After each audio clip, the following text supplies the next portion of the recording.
In this video, I'm going to share with you top 3 mistakes that fashion business owners make when it comes to curating products for their fashion business. So if you are planning to start your own fashion brand, or you have an amazing fashion brand and you're looking to scale it to the next level, then I definitely recommend you watch this video till the end. Before we dive deeper, let me tell you a little bit about myself.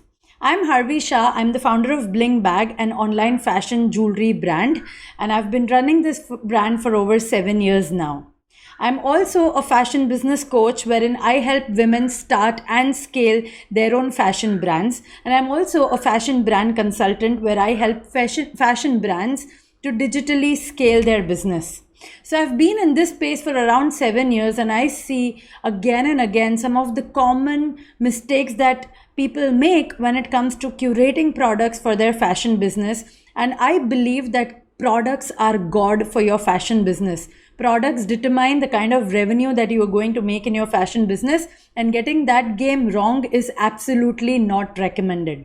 So in this video, I'm going to go deeper to explain 3 mistakes which you need to avoid so that you can quickly scale your fashion brand in the right direction and avoid these mistakes upfront if you're planning to start your business. And if you're actually making these mistakes, then you should definitely think about stopping them immediately. So the first mistake that I want to share with you that a lot of people make when it comes to curating products for their brand is they just do not hold inventory.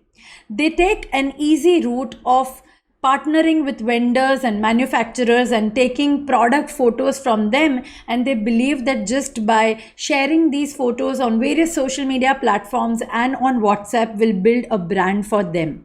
Now I do understand that it's lucrative to not take the pain of finding the products, scouting the vendors, planning your own fashion range, and then typically putting it on social media, Instagram, and selling it. I know it's very lucrative to kind of just take an easy route and just take photos and just publish them and wait for an order. But trust me, this has its own big limitations. Just taking and forwarding photos does not help you build a fashion brand. You eventually become a photo forwarding agent of that vendor, of that manufacturer, and you just start getting pleasure out of the 100-200 rupees that you are making by selling their products. You are just helping expand their network instead of building a fashion brand for your own self. So the mastery would be that you create and curate your own fashion product range.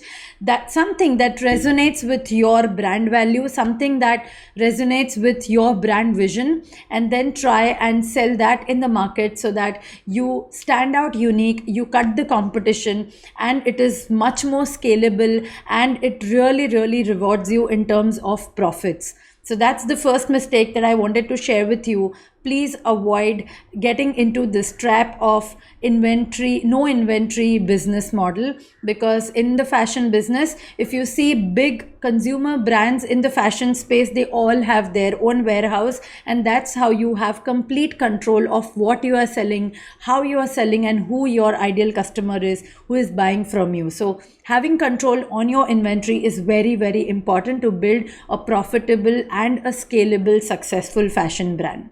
The second mistake that I see people make is that they just do not research what the customers want. They do not research what products are in demand in the market, and they depend on their particular likes and dislikes about the fashion products, and they try to push those products in the market.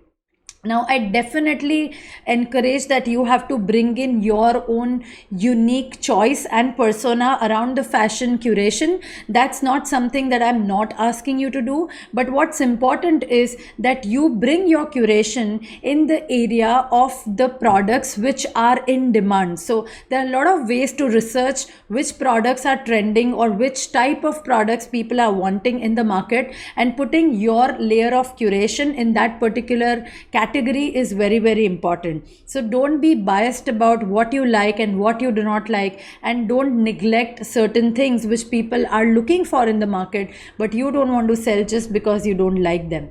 Product research is so very important. Without doing product research, it is impossible for you to know what your customers want, and it's impossible for you to provide them what they are actually looking for. So that's the second mistake to avoid.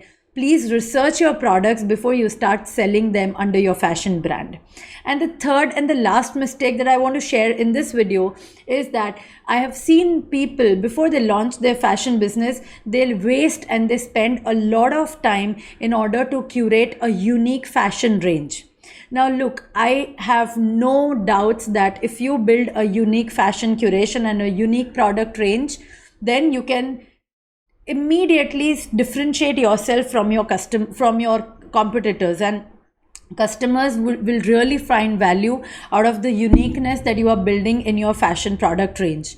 But trust me, that uniqueness is something that's a moving goal that you would have. Even if you have a unique product range, you will look for even better uniqueness, even more uniqueness, and that is a trap.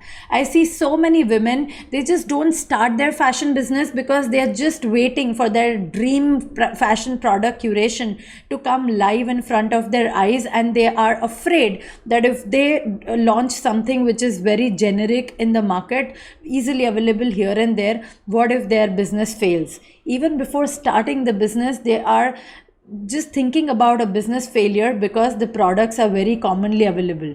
So while I encourage that you come up with a very unique collection of fashion products, I also encourage that you don't waste time in getting your dream collection out. Start with something that you feel fuels and gives you the momentum to start your business, and start looking for conversions and start looking for the early sales, because that is going to give you a lot of boost, momentum and motivation and confidence in order to scale your brand and take it to the next level. So don't make this mistake of wasting a lot of time saying that my products are still not unique and I need to do more research.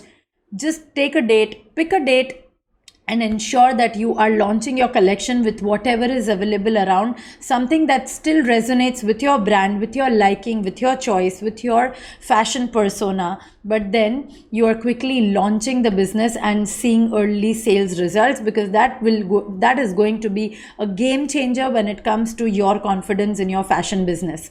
I hope this video was helpful, and if you are somebody who is very serious about starting and scaling your fashion business, then I would request you to subscribe to this channel, because there's a lot of content that is coming up every Saturday when it comes to starting and scaling your fashion business. With that said, thank you so much, and I'll see you in my next video.